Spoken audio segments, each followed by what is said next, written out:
Muy buenas tardes, esto es Reacción Universitaria, el programa de radio de la División de Química de la Universidad Tecnológica de Tabasco. Y como siempre le traemos temas muy interesantes, pero siempre le saludamos con muchísimo gusto.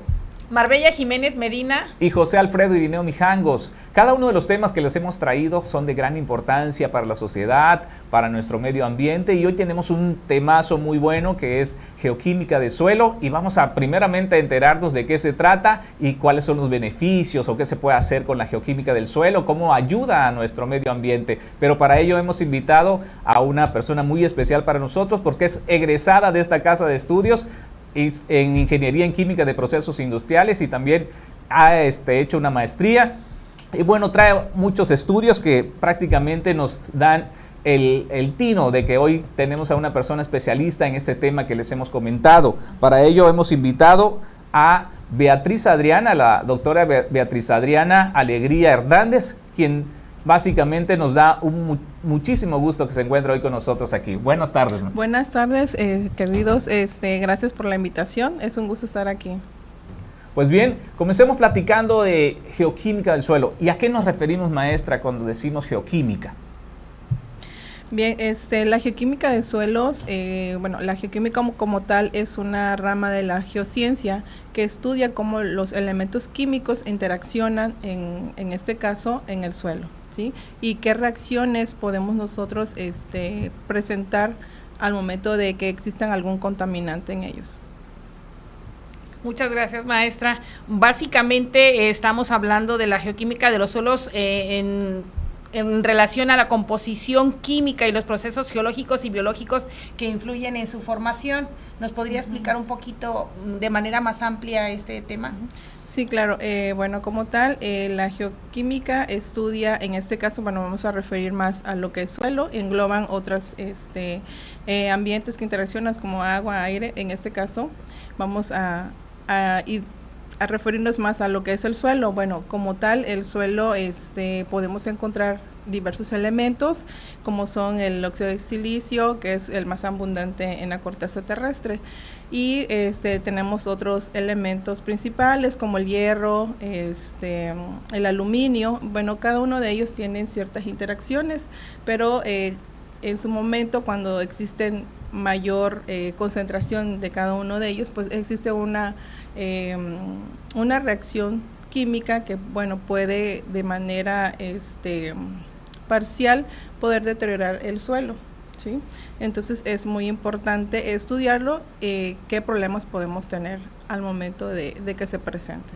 Ok, ahorita que le escucho eso, maestra, estoy pensando en que cada suelo, tal vez en diferentes regiones, para empezar, es distinto. Sí, así es. ¿Y eso tiene que ver con la concentración de esos elementos que usted nos menciona? Posiblemente, aquí en el estado de Tabasco existen aproximadamente entre 18 a 22 tipos de suelos.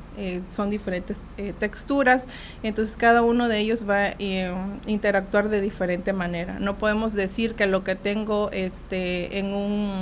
en un terreno lo voy a encontrar nuevamente en otro a 1 kilómetro de distancia. Son muy diferentes, entonces va a ser la interacción con cualquier contaminante, va a ser muy diferente, ¿sí?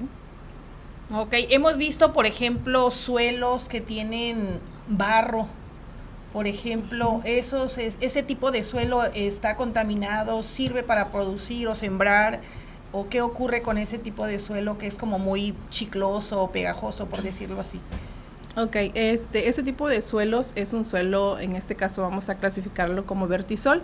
Ahí les mencionaba, hay diferentes clasificaciones.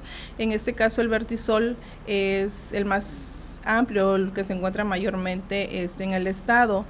Se llama como tal vertisol por sus diferentes características, coloraciones y su composición.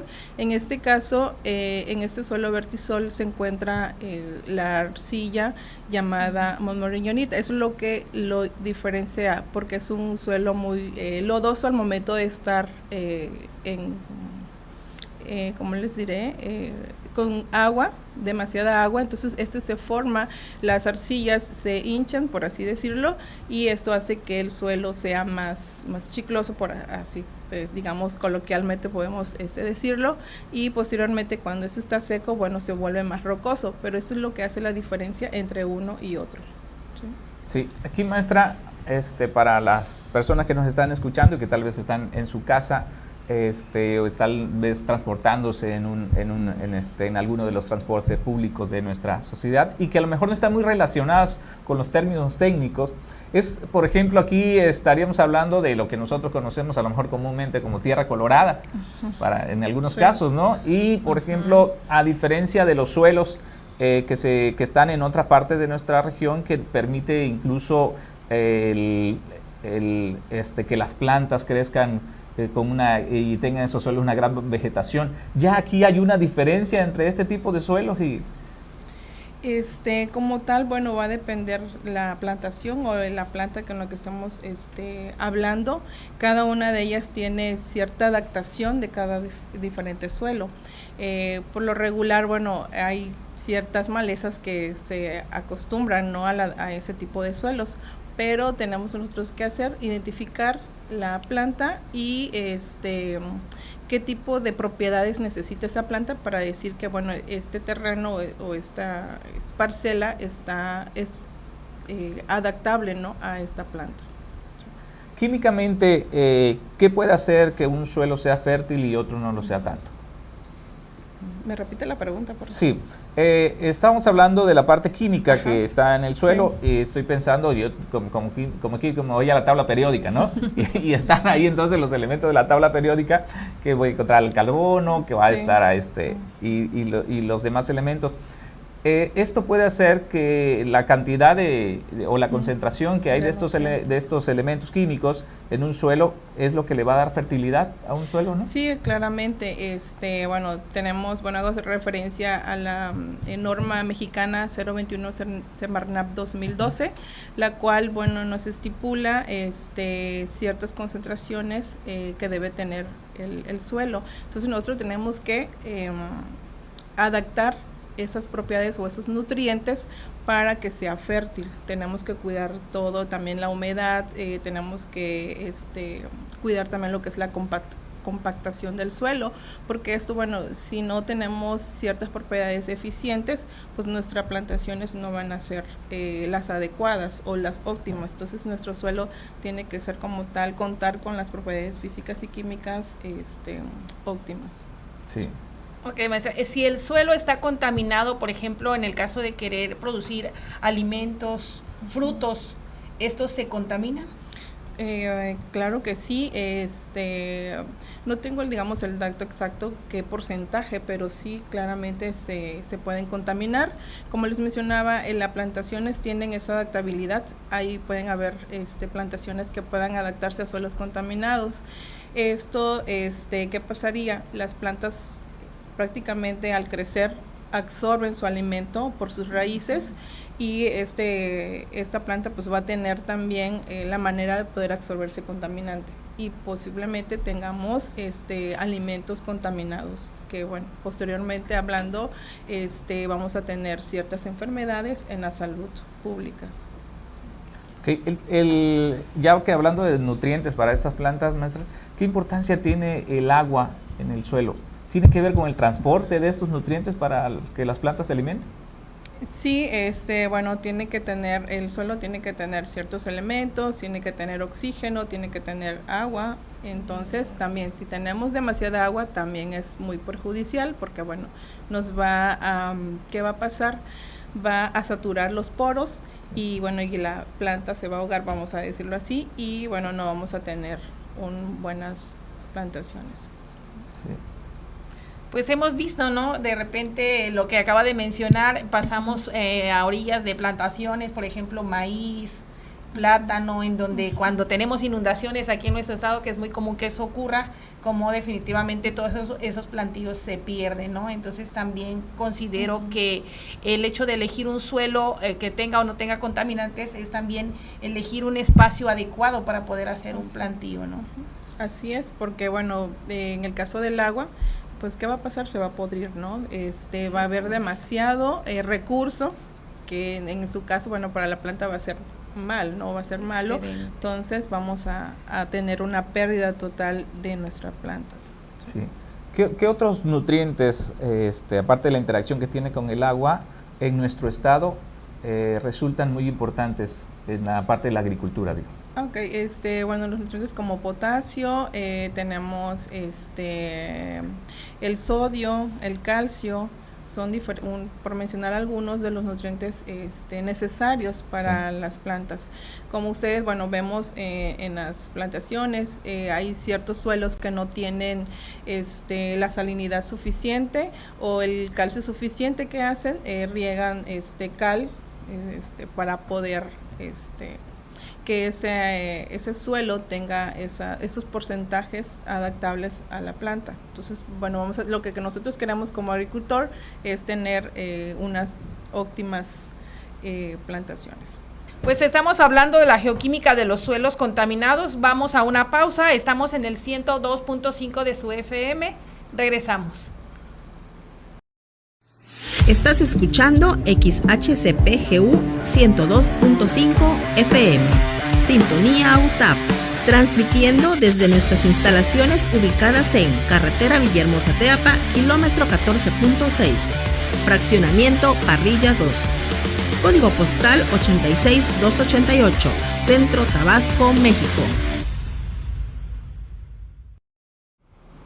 Estamos de vuelta, les invitamos a que nos sigan en nuestras redes sociales y bueno, vamos a continuar con la doctora Beatriz, que nos siga hablando acerca de este tema, la geoquímica de los suelos contaminados por actividades industriales.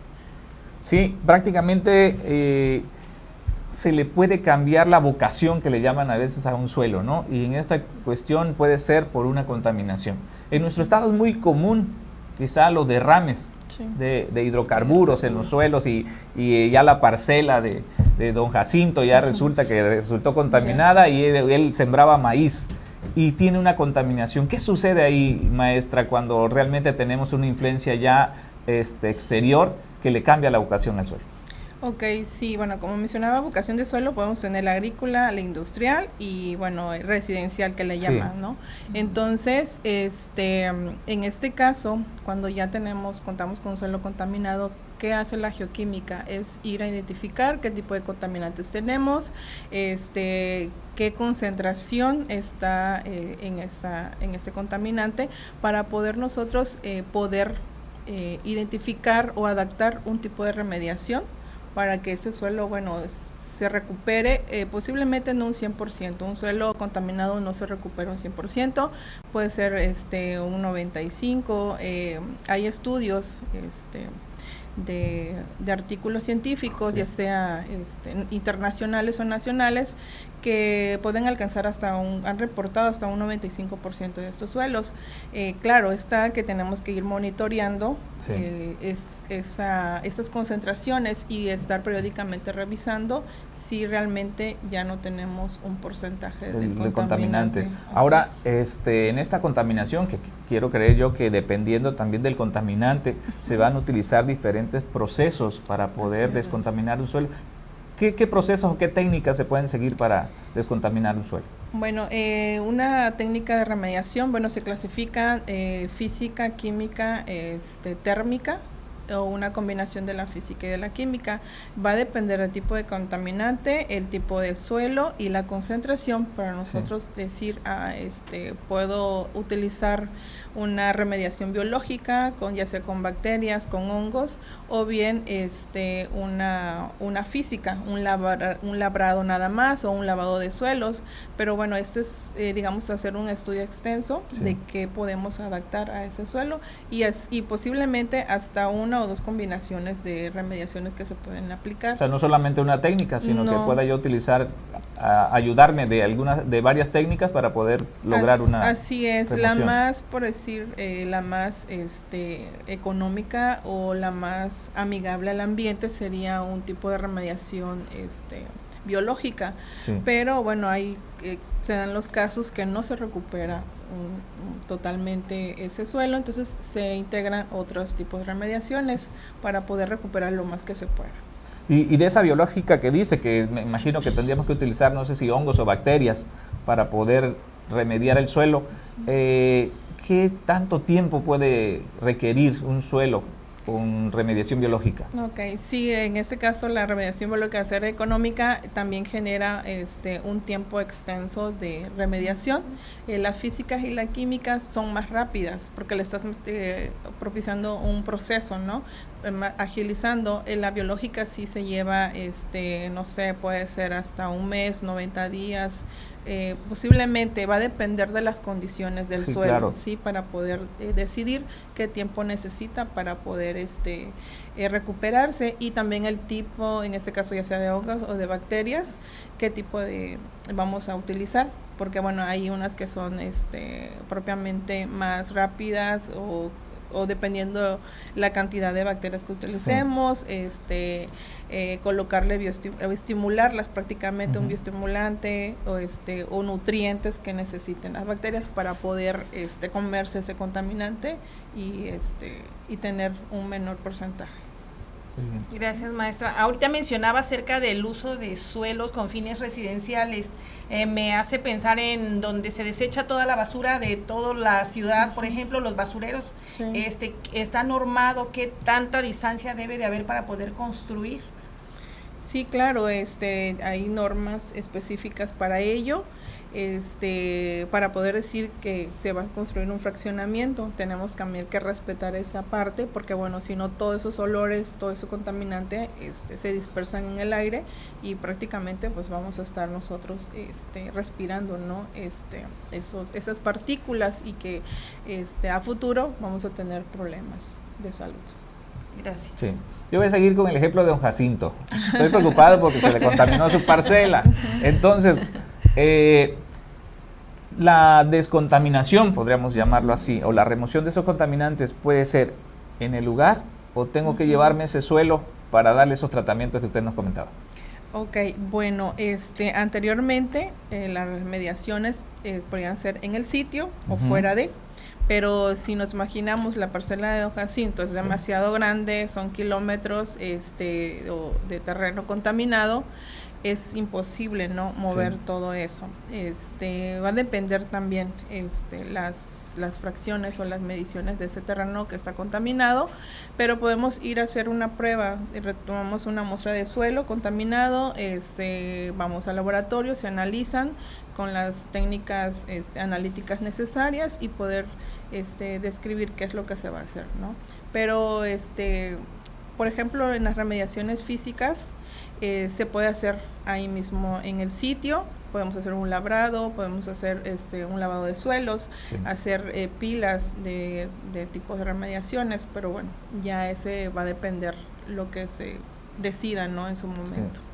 Y la superficie contaminada, ¿no? Exactamente, sí, porque no podemos mover, ahí está la física que puedes remover y ya depositar esos suelos, ya sean empresas que se dedican a recuperar esos suelos contaminados, pero bueno, imagínense una cantidad grande, una parcela, no sé, una hectárea, mover todo ese suelo, ¿no? Entonces sí hay determinar la dimensión que estamos a trabajar. Entonces hay que consultar con don Jacinto, ¿no? Entonces se lleva la parcela. Sí, exactamente. Ok, maestra. Y maestra, ¿cuáles son esas principales actividades industriales que contaminan nuestro suelo?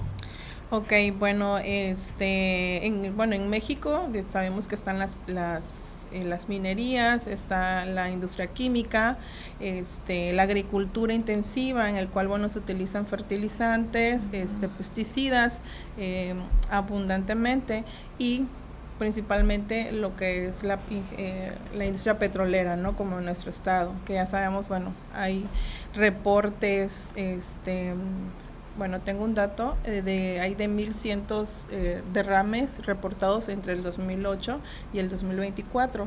Imagínense, es algo catastrófico para lo que es nuestra biodiversidad, tanto suelo, cuerpos de agua y nuestra atmósfera. Que claramente ahí se ve afectada tanto la flora como la fauna, ¿no? Así es, sí, ya vemos hasta los animalitos y las plantas que están prácticamente destruidas por el hidrocarburo. Muy bien. Maestra, platíquenos acerca de algún proyecto en el cual usted haya participado y que se haya aplicado todo esto que nos está comentando. Sí, claro. Bueno, para mi tesis de doctorado estudié contaminación de suelos por hidrocarburos, en el cual, bueno, trabajé 4 tipos de suelos. En este caso, bueno, les mencionaba, tenemos diferentes texturas y cada uno de ellos se comporta de diferente manera. Está el arenoso, el arcilloso, el limoso arcilloso y y también estudié los 2 tipos de hidrocarburos, en este caso los que encontramos en el estado, mediano y pesado, el cual, bueno, tanto su concentración como el tipo de hidrocarburo, su manera de interaccionar con el suelo es muy diferente. Entonces, hasta los resultados que obtuve, se determinó que sí influye prácticamente el tipo de hidrocarburo y la concentración en la textura. Por ejemplo, en los suelos arenosos se recuperó más el suelo, digamos, se obtuvo un 70-80% de recuperación, o se lixivió lo que es el hidrocarburo. En los suelos arcillosos, debido en este caso a la arcilla de diferentes tipos, puede ser una hilita, una momorillonita, por mencionar algunas, como tienen un área superficial muy extensa, ¿qué hace esa arcilla? Absorbe demasiado el hidrocarburo, sus poros prácticamente están ocupados con el contaminante, y al momento de nosotros aplicar algún tipo de remediación, en este caso utilicé remediación de atenuación natural, la que está a condiciones ambientales, por decirlo que tenemos una parcela contaminada y solamente se va monitoreando las condiciones como temperatura, aire y agua, y posteriormente utilicé la técnica de estabilización química biológica, en el cual, bueno, se agregó un fertilizante y un residuo orgánico. En este caso utilicé plátano como composta orgánica para poder, como nutriente, en las bacterias naturales del suelo, y bueno, se pudo determinar que se recuperaron más suelos arenosos que los arcillosos.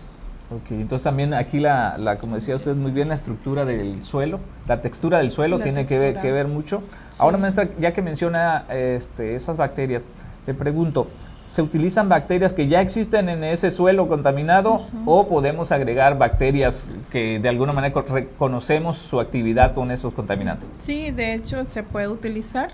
También tenemos que identificar qué tipo de bacterias están naturales o nativas del suelo y si nos van a ayudar a recuperar ese suelo. Claro. Y posteriormente podemos aplicar otras, ¿no? Nosotros mismos las podemos realizar y bueno, y agregárselas al suelo contaminado, y bueno, es una familia, ¿no? Hay de bacterias que nos van a ayudar a poder recuperar el suelo.